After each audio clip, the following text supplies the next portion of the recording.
Hi everyone and welcome to this video. This is video 4 in my series on Macbeth, and today we're going to be looking at Act 1 Scene 2. So first of all we need to think about what has happened so far in the play. Well, in Act 1 Scene 1 Shakespeare established an unsettling atmosphere. There was a real sense of foreboding and the witches were planning to meet with Macbeth, and there was a sense that Shakespeare was presenting Macbeth's fate as being inevitable. It's almost as if the witches had control over the action that was going on in Scotland and that they were about to intervene in that. Okay, so I want you to pause and just kind of reactivate that knowledge from Act 1, Scene 1. The first thing I want you to do is list 3 details you learned about the witches in Act 1, Scene 1, then 2 details about the setting, and then 1 detail about Macbeth. Okay, so pause the video, do the activity, and start the video again when you're ready. Okay, welcome back. So the witches we know are enigmatic, they're making prophecies, they have familiars, there is a sense that they can control the weather. We also learned about King James and his real hatred of witchcraft, how he scapegoated witches. He wrote a book called The Demonology in which he talked about how witches should be eradicated from England and Scotland. We learned that the setting was on a heath, so it was in the wilderness, it was beyond human civilization. There's something really unsettling about that. We also thought about the thunder and lightning, which is really important in the staging of this scene. In terms of Macbeth, we know he's fighting in a battle, we know he's going to meet with the witches and that they are somehow going to take control of his fate. Right, let's get going with Act 1, Scene 2 then. Who's who in this scene? Well, we've kind of got 2 groups of characters. The first group are characters who are on the stage and they are discussing the battles. So we have Duncan, who's the King of Scotland. Malcolm is Duncan's son. The captain has literally just returned from the battle and he's giving news to Duncan about it. We also have Lennox and Ross, who are thanes or noblemen leaders in Scotland. And we have a group of characters who are described but aren't actually on stage. They're away fighting in these battles. We have Macbeth, the tragic hero, Banquo, his friend, Macduff, who is the Thane of Fife, so another leader in Scotland. MacDonald and the Thane of Cawdor are both Scottish, but they are traitors because they have betrayed Duncan. And we have Sweno, who is the King of Norway. A thane, just to make sure we're really clear on this, is a Scottish nobleman. So someone like an earl, someone who has lots of land, who has money, who is in charge of other people, who's a leader in the army, someone with a lot of power, but not quite as important as the royal family. And then there are 2 traitors in this scene. So make sure we don't get these 2 confused. I see this happening all the time in my lessons. MacDonald is one traitor who is killed by Macbeth. The Thane of Cawdor is a second traitor and he is executed. Duncan orders his execution at the end of this scene. So make sure you realise that there are 2 separate traitors that are being talked about in this particular scene. Right. Bit of a pause then. I want you to stop the video and write down what you know about each character and then start the video again when you're ready.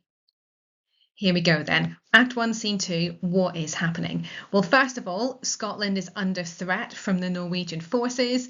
That's augmented by Irish soldiers. So they're referred to in the scene as being kerns, kind of Irish soldiers for hire, I suppose. The captain arrives. He reports that Macbeth has defeated the traitor MacDonald. He also talks about how Banquo was in that battle and he fought like a lion. Once the battle is won, another attack was launched by Norway, helped by the treacherous Thane of Cawdor. Macduff, we'll come to him in a minute, leads the Scots to victory in that particular battle. Duncan then orders the execution of the Thane of Cawdor. He makes Macbeth the new Thane of Cawdor in recognition of Macbeth's great heroism at the start of the play. So let's read then. Alarm within. Enter Duncan, Malcolm, Donalbain, Lennox with attendants, meeting a bleeding sergeant. So here we have the kind of leaders of Scotland who are getting information from the captain, from the sergeant, about what has gone on in the battle. Duncan says, "What bloody man is that? As in, who is this? He can report as seemeth by his plight of the revolt of the new estate." So Duncan's looking forward to getting information from this sergeant about what has gone on in the battle. Malcolm is Duncan's son, and he says, "This is the sergeant who, like a good and hardy soldier, fought against my captivity." So it seems that Malcolm has also come from the battle, that he was almost captured by the enemy forces, and this particular sergeant was able to save Malcolm from being captured. So the sergeant is definitely in Duncan's good books. "Hail, brave friend, say to the king the knowledge of the broil as thou didst leave us." Okay, tell us what's been going on. The sergeant says, "Doubtful it stood, as two spent swimmers that do cling together and choke their art."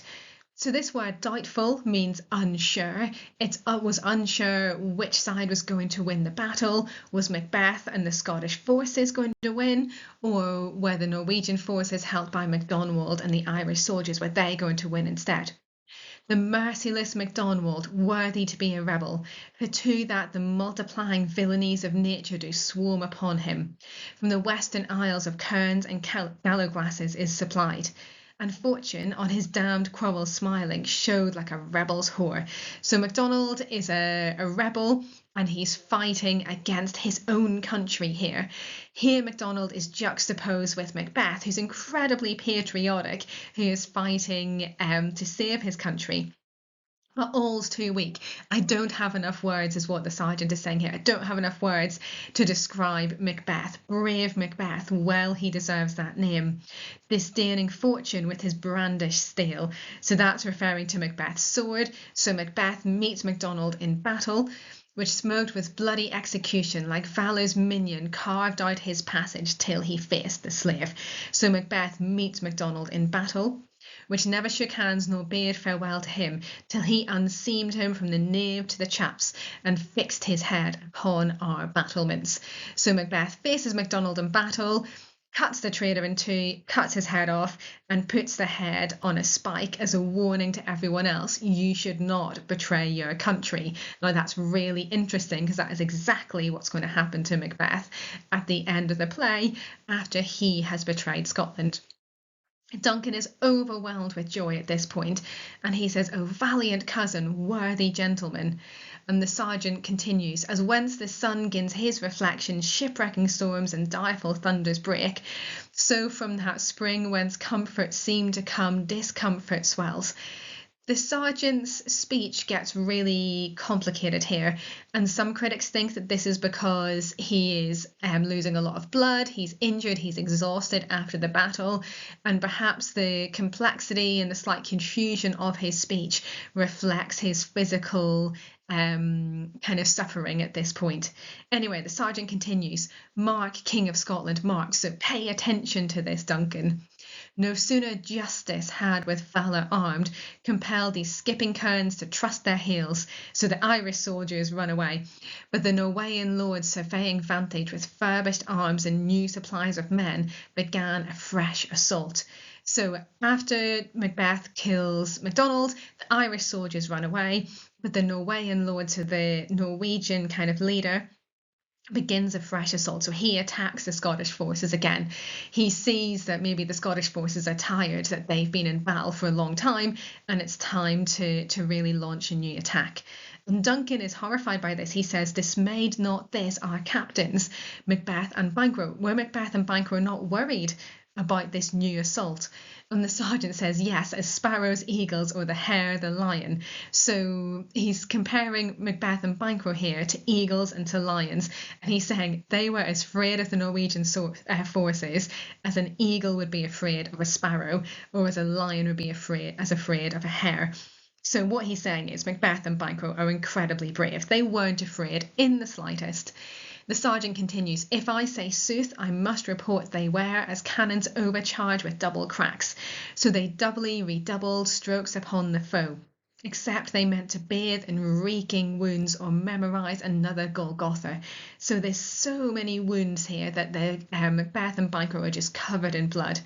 "I cannot tell, but I am faint, my gashes cry for help." So the sergeant says, "Look, I'm injured, I can't talk anymore. Please will you give me some help?" And Duncan praises him and says, "So well thy words become thee as thy wounds, they smack of honour both." And here we see the real importance of honour and reputation in the play. And Duncan commands, "Go get him, sergeants," and the sergeant exits. Okay, as we go through this in a little bit more detail, I want you to take some notes. So you need 5 sections on your page, 1 section for each of the characters that we're going to talk about. So pause the video, draw yourself a table or make yourself some little mind maps, and then let's get started with digging in a little bit deeper. If we're going to focus first on MacDonald, so he's described as being merciless. He's a traitor, he is ruthless, he is violent, he cares absolutely nothing about the Scottish forces that he's facing. He just wants to win this battle. Describes him as being a rebel, for to that the multiplying villainies of nature do swarm upon him. As in, MacDonald is like a magnet that attracts all everything that is villainous, everything that is evil, and these kind of swarm upon him. Imagine like a swarm of bees surrounding a person. MacDonald just attracts everything that is evil. It describes him as being like a rebel's whore, whore meaning prostitute here. So MacDonald kind of gives everything of himself to rebellion, to treachery. However, the punishment for this treachery is that his head is fixed on the battlements. This is the kind of traditional punishment for someone who has betrayed their country. And as I said, this is what happens to Macbeth at the end of the play. Okay, so here's my notes. MacDonald is a traitor against Scotland, he is merciless, a rebel's whore, and he is beheaded, which foreshadows Macbeth's death. Right, let's look at the tragic hero himself then. So he's described as being brave Macbeth. Well, he deserves that name. The sergeant really respects Macbeth. He respects him as a military leader, as someone he looks up to as being really courageous. It's interesting that the sergeant talks about Macbeth disdaining fortune.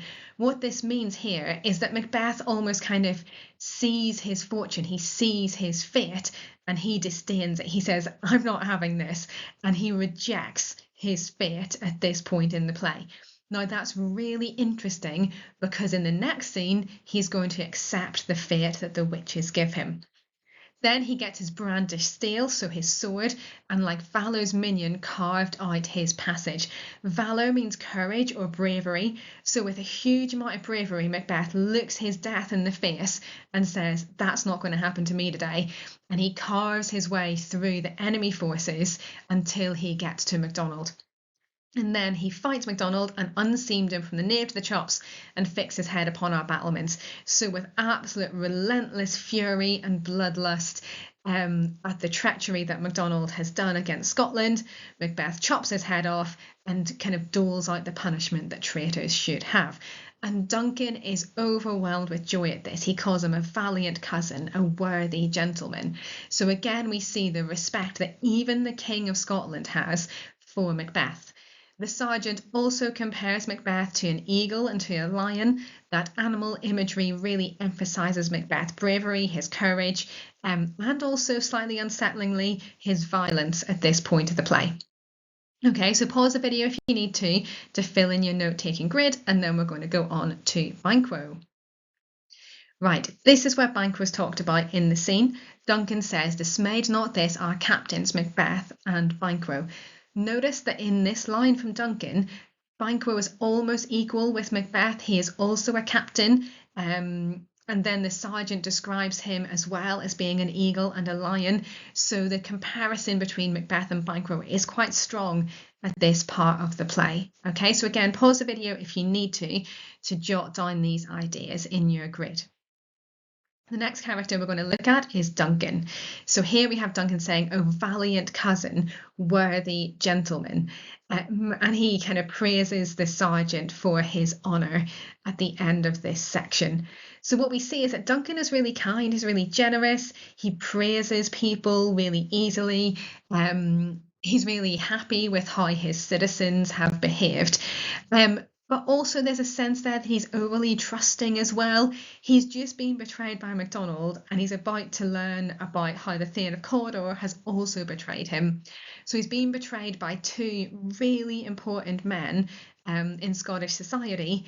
and yet he's heaping praise on Macbeth. So perhaps a hint that he's overly trusting, that maybe he should be a bit more cautious in terms of who he's prepared to rely on. Now, we're going to look at the next section of the scene, and in this section, we're going to talk about Macduff. So we finished with the sergeant. He goes off to have his wounds tended to, and Duncan then says, "Who comes here?" And the Thane of Ross enters. So Malcolm says, "The worthy Thane of Ross." Thank you, Malcolm, for stating the obvious. Lennox says, "What a haste looks through his eyes. So should he look that seems to speak things strange." So the Thane of Ross is full of haste, which is kind of speed and eagerness. He seems anxious to give his news. Ross says, "God save the king." Duncan says, "Whence camest thou, worthy Thane?" And Ross, "From Fife, great king."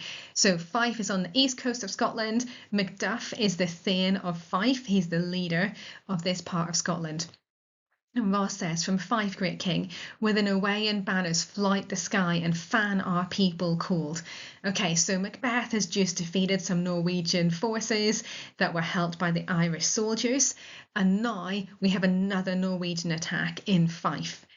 Norway himself with terrible numbers, assisted by that most disloyal traitor, the Thane of Cawdor.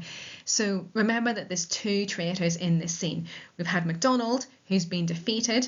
Now we have the Thane of Cawdor, who is a different traitor, and he's helping the Norwegian forces as well. So the Thane of Cawdor began a dismal conflict, till that Bellona's bridegroom, lapped in proof, confronted him with self-comparisons, point against point, rebellious arm against arm, curbing his lavish spirit. So the Thane of Cawdor has been there and he's fighting, and he has been defeated by a Scottish hero. And to conclude, the victory fell on us. So we have won this battle against the Norwegian forces as well. And Duncan says, "Great happiness, thank goodness for that." Ross replies that now Sweno, the Norway's king, craves composition, nor would we deign him burial of his men till he disbursed at St. Colm's Inch $10,000 to our general use. So the Norwegian king Sweno has been at this battle. He wants to bury his dead, obviously, as you would after a battle, and Ross said we wouldn't let him bury anyone until he paid us $10,000. That is a lot of money. And Duncan replies, "No more that Thane of Cawdor shall deceive our bosom interest. Go pronounce his present death." So Duncan is commanding the death of the Thane of Cawdor. And he continues, "And with his former title greet Macbeth." So the Thane of Cawdor has betrayed Duncan, and now he has been killed. Now he's commanded to be executed, and Macbeth is going to be given the title Thane of Cawdor. He's going to be promoted, given more land, given more money, more power, as a thank you for his bravery in battle. Ross says, "I'll see it done." And Duncan finishes the scene, "What he hath lost, noble Macbeth hath won," and they all exit. Now, the bits I've highlighted in yellow are really interesting because critics argue over whether Ross is talking about Macbeth or whether he's talking about Macduff here. It would make sense for it to be Macbeth because Duncan then gives the reward to Macbeth at the end of this scene. However, in Act 1, Scene 3, Macbeth doesn't seem to know anything about the Thane of Cawdor, so it seems kind of, how could he possibly have been in this battle and fought against the Thane of Cawdor since he doesn't know about that whole situation in the next scene? So that kind of interpretation would be really confusing. A slightly more convincing interpretation is that the character that Ross is talking about here is Macduff. He's talking about an attack on Fife, and we know that Macduff is the Thane of Fife, so that would make sense for Macduff to protect his own land. And we also know that Macduff is a warrior, he's a hero, he's brave and courageous as well. So again, it would make sense for him to have some involvement in these battles at the start of the play. So if you were writing about Macduff and talking about this scene, you would have to say it is arguable that Macduff is also presented as courageous and valiant, because critics have this disagreement about which of the two characters is being talked about in this scene. Okay, final line of this scene then. Duncan says, "What he hath lost, noble Macbeth hath won." So what the Thane of Cawdor has lost, he's lost his land, he's lost his wealth, he's lost his life as well. Macbeth has won it. So through his bravery, through his heroism, Macbeth is taking the place of the Thane of Cawdor. Now, this is such a good line because we know that the Thane of Cawdor was a traitor. Macbeth is going to become a traitor later in the play. So it's not just that Macbeth takes Cawdor's land and his wealth, but he also seems to take his place as someone who's going to betray Duncan. There might also be an echo of the witches here. In Act 1, Scene 1, they said, when the battle's lost and won, and now Macbeth hath won this particular battle and he's being honoured for it. So we get the sense that maybe the witches' insidious control is creeping into the rest of the play. Right, that has been a huge amount of information. So you need to do some work now. Stop the video and write up a summary of this scene.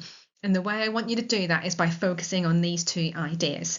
Firstly, that Shakespeare presents Macbeth as a noble and courageous warrior, so come up with 3 reasons from what we've done to support that.